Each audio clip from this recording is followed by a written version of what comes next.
तो देखिए, राजस्थान में सीएम पद को लेकर कैसे भागदौड़ हो रही है और सीएम पद को लेकर आखिर क्या उम्मीद जताई जा रही है, आइए आपको बताते हैं। कितने नाम आगे चल रहे हैं आपके सामने रख दिया है।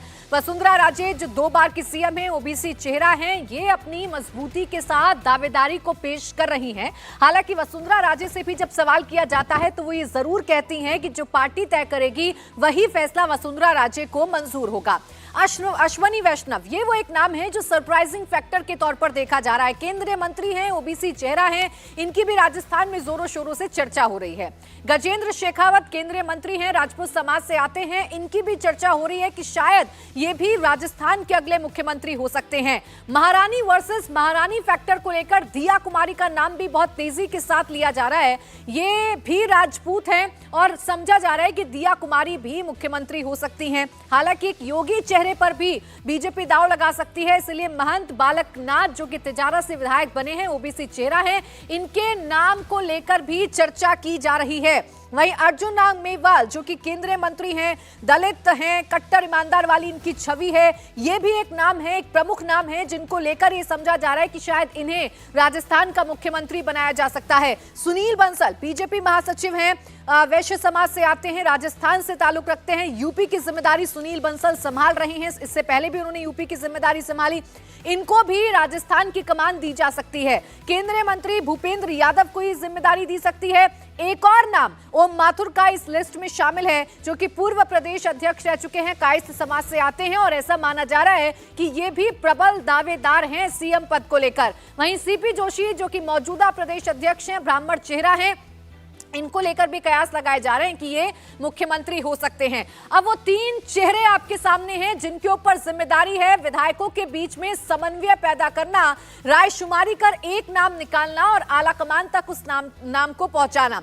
राजनाथ सिंह रक्षा मंत्री हैं, दिग्गज चेहरा है, वरिष्ठ नेता हैं, संगठन की जिम्मेदारी कई बार संभाल चुके हैं, उनका अनुभव राजस्थान में काम आ सकता है, इसलिए राजनाथ सिंह को राजस्थान भेजा गया है पर्यवेक्षक बनाकर। विनोद तावड़े राष्ट्रीय महासचिव हैं, ये भी अनुभवी नेता है, इसलिए माना जा रहा है कि इनका अनुभव भी राजस्थान में विधायकों की रायशुमारी के लिए काम आ सकता है। सरोज पांडे छत्तीसगढ़ से ताल्लुक रखती हैं, राज्यसभा सांसद हैं, इन्हें भी पर्यवेक्षक बनाकर राजस्थान भेजा गया है। लेकिन जो सबसे बड़ा नाम जिसकी सबसे ज्यादा चर्चा हुई है वो है रक्षा मंत्री राजनाथ सिंह की, क्योंकि माना यह जाता है कि राजनाथ सिंह के साथ वसुंधरा राजे की जो केमिस्ट्री है वो भी राजनाथ सिंह के साथ बहुत अच्छी है। तो अगर ऐसी गुंजाइश बनती है कि वसुंधरा राजे को मनाया जाए, वसुंधरा राजे को समझाया जाए, तो राजनाथ सिंह उसमें एक बड़े फैक्टर हो सकते हैं जो वसुंधरा राजे को समझा पाए।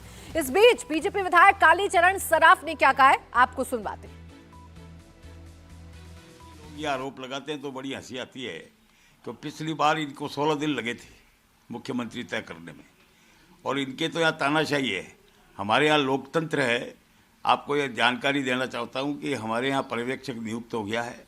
पर्यवेक्षक आएंगे, विधायकों से रायशुमारी करेंगे और उसके आधार पर वो रिपोर्ट देंगे हाईकमान को, और हाईकमान जिसका भी नाम तय कर देगा वो सिरोधार्य होगा और उसको सब लोग मानेंगे। की तो आदत है, बयानवीर हैं, कुर्सी मुझे नहीं छोड़ेगी, पर अब कुर्सी ने छोड़ दिया उनको।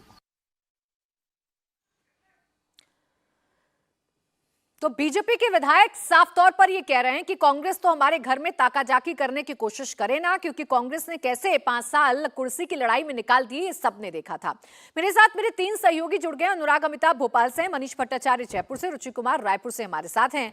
मनीष, बीजेपी के तमाम विधायक ऑल इज वेल होने की बात कह रहे हैं, लेकिन मामला अटका कहां पर हुआ है, पेच फंसा कहां पर हुआ है जो इतनी देरी लग रही है, और कुछ भी साफ नहीं है कि कब विधायकों की बैठक होगी, कब पर्यवेक्षक राजस्थान आएंगे। जी हाँ, बिल्कुल। देखिए, ऑल इज वेल की तस्वीर दिखाई जा रही है, लेकिन पेच फंस गया है। पेच इसलिए भी फंसा है क्योंकि एक बहुत बड़ा नाम जिसको साइडलाइन करने की बात लगातार की जा रही थी वो है वसुंधरा राजे। अब आप ये समझिए कि विधायकों को जयपुर बुलाने के लिए कॉल्स कल से जा रहे हैं कि अब 3 दिन तक के जयपुर में ही रहना है, विधायकों को कहीं नहीं जाना है। आपके सामने मुख्यमंत्री के नाम की घोषणा हो जाएगी, लेकिन विधायकों की तरफ से सवाल यह है कि पर्यवेक्षक कब आएंगे।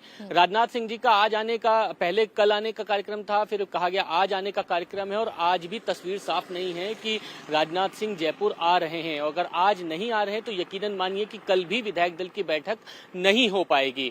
अभी जितने भी विधायक हैं वो अलग अलग जगहों से जयपुर में आ रहे हैं। कुछ विधायकों से हमारी बातचीत हुई है, कुछ कह रहे हैं कि संगठन के साथ हैं, कुछ वसुंधरा राजे का नाम ले रहे हैं। लेकिन एक बात तो साफ है कि इतने नाम चल रहे हैं राजस्थान में मुख्यमंत्री के तौर पर, तो विधायक भी नहीं समझ पा रहे कि आखिरकार मुख्यमंत्री कौन होगा। लेकिन इन सब पर कहीं ना कहीं वसुंधरा राजे बहुत ज्यादा भारी पड़ती इसलिए भी दिखाई दे रही है कि वो लगातार पिछले 5 दिन से दिल्ली में डेरा डाल के बैठी हुई हैं। सारे शीर्ष नेतृत्व जितने भी बड़े नेता हैं उनसे वसुंधरा राजे ने मुलाकात की है। और अब जब राजनाथ सिंह की राजस्थान में एंट्री बतौर पर्यवेक्षक के तौर पर हुई है तो एक ये केमिस्ट्री दिखाने की कोशिश की गई है कि इतने हेवीवेट नेता को अगर राजस्थान भेजा जा रहा है तो उनकी ट्विनिंग वसुंधरा राजे से बहुत खास है कि वसुंधरा राजे के समक्ष में या समर्थन में कोई फैसला हो सकता है। लेकिन ऐसा होता दिखाई नहीं दे रहा है। कहीं ना कहीं पेच फंसा है, नाराजगी कुछ ना कुछ वसुंधरा राजे की बहुत ज्यादा है और इसी वजह से बहुत कुछ होता दिखाई नहीं दे रहा। वसुंधरा राजे के जो तमाम समर्थित जो विधायक उनसे भी हमने बातचीत करने की कोशिश की है। वसुंधरा राजे ने दिल्ली में प्रेशर तो क्रिएट कर दिया है। मनीष, एक बात की जानकारी और दीजिए कि कल जो बैठक हुई या कल जो वीडियो कॉन्फ्रेंसिंग के जरिए जेपी नड्डा ने विधायकों से बातचीत की, उसमें क्या बात रखी गई? देखिए, ये औपचारिकता एक निभाने की कोशिश की गई है और औपचारिकता इस तौर पे कि विधायकों के मन में क्या है इस चीज को टटोला जाए। कहीं ना कहीं कुछ विधायकों से इस चीज बातों में देखने की कोशिश की गई। जो वीडियो कॉन्फ्रेंसिंग हुई थी, हालांकि बहुत ज्यादा राजस्थान की राजनीति पर बातचीत नहीं की गई थी, लेकिन जो हमें खबरें मिल रही है उसके मुताबिक यही है कि राजस्थान में जिस तरीके से उठापटक बीजेपी में मची हुई है, विधायकों का मन टटोलने के लिए कई हद तक के ये वीडियो कॉन्फ्रेंसिंग है। और अब जो तमाम विधायकों को कार्यालय से जो फोन गए हैं वो बहुत वाकई में पूरी की पूरी कोशिश इसी वजह से की जा रही है कि सर्वसम्मति के साथ सरकार का गठन हो जाए और फजीहत भारतीय जनता पार्टी की राजस्थान में ना हो।